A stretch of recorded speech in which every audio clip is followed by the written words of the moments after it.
I learned is the violent execution of a good plan is probably the key to its success.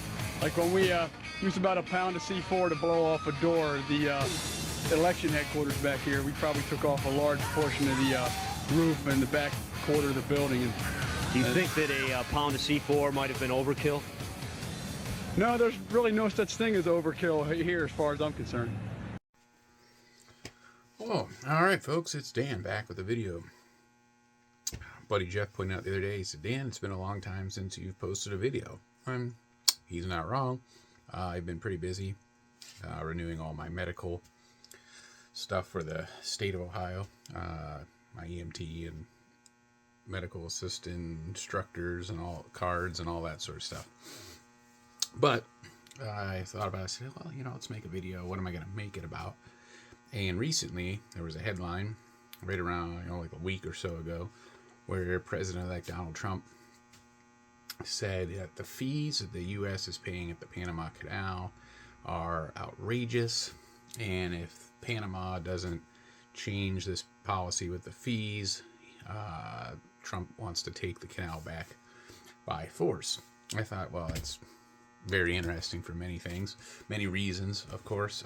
Pretty brazen statement to make against a sovereign foreign country, but some of Trump's statements are true. The U.S. did fund and largely build the Panama Canal, and we did, maintain it up until the year 2000, at least helped maintain it. And Trump, stated that Jimmy Carter should never have given it back because it's a strategic asset of the United States, which is true, largely for the military, but also for commercial reasons. The U.S. military, the Navy, Coast Guard, they transit from the Atlantic to the Pacific via the Panama Canal, which was part of the reason it was built to begin with. So, and it also, dawned on me, so the original U.S. invasion of Panama took place in December, some 36 years ago this month, December 20th, 1989, which had nothing to do with the Panama Canal situation itself. Well, not directly, we'll go into it, but rather the U.S.'s long relationship with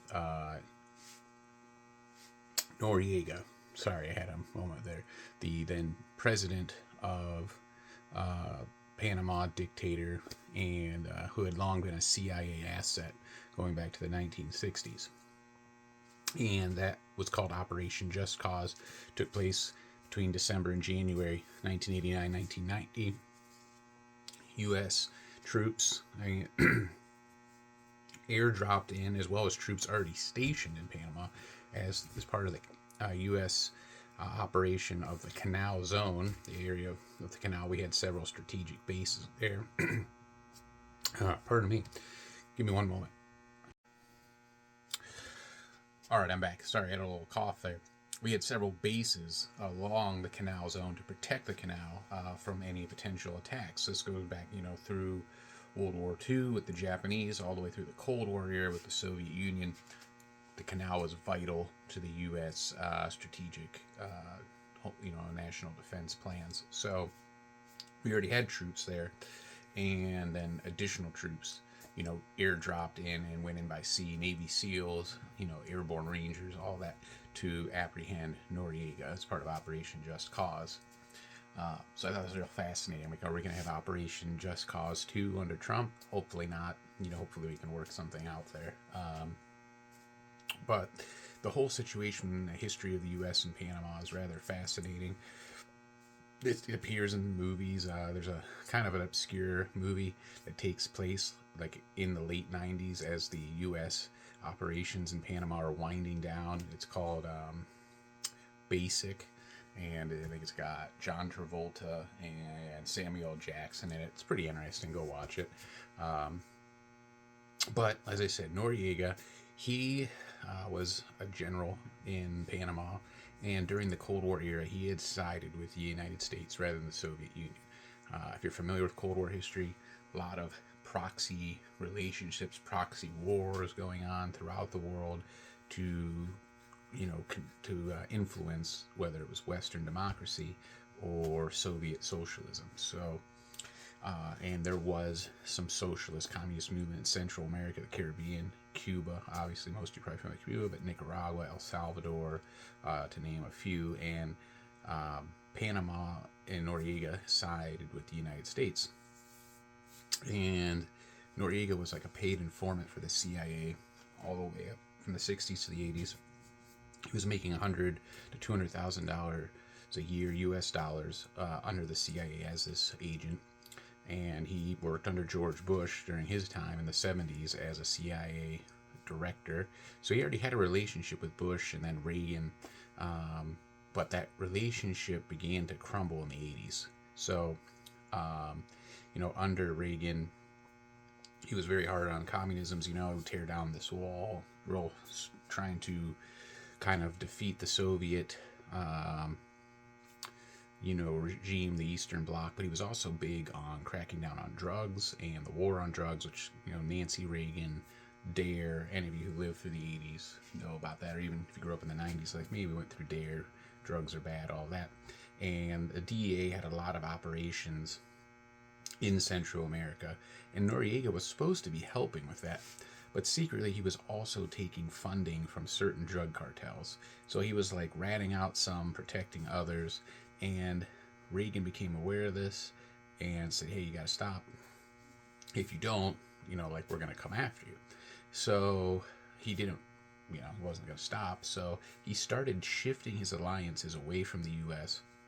more towards the Soviet sphere of influence, started aligning with Cuba and Libya in like 1988, so right before this is all happening. Now, mind you, we still have U.S. troops stationed in the Canal Zone. The Canal Zone is still under U.S. control, this narrow strip within Panama. So here it comes, it's like 1988, and 89, I believe, is when this actually takes place, because the invasion was in 89. So like 88, he starts shifting away from the U.S. 1989, things are really kind of starting to deteriorate. George Bush has ordered a plan for the invasion of Panama to be made, and it's just kind of on standby. Well, supposedly 1989 December, some Marines leave one of the posts, and they're heading into Panama City. They're going to get some dinner.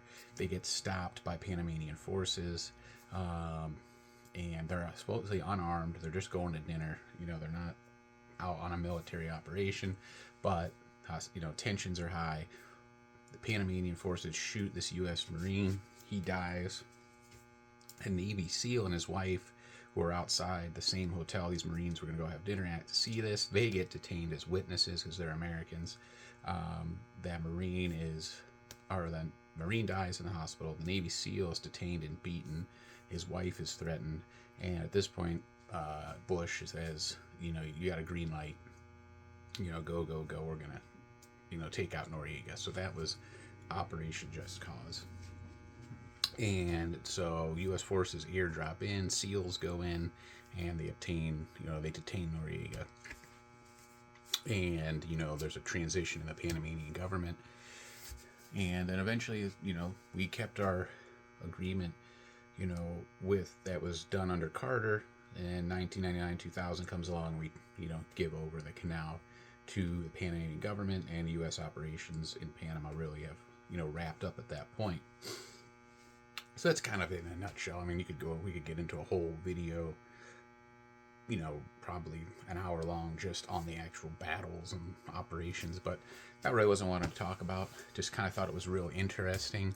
And then if you're looking for a book or any additional reading on Panama, this Osprey, I like the Osprey books, although I don't think these are in print anymore, so some of these are becoming harder to find, but this one's good.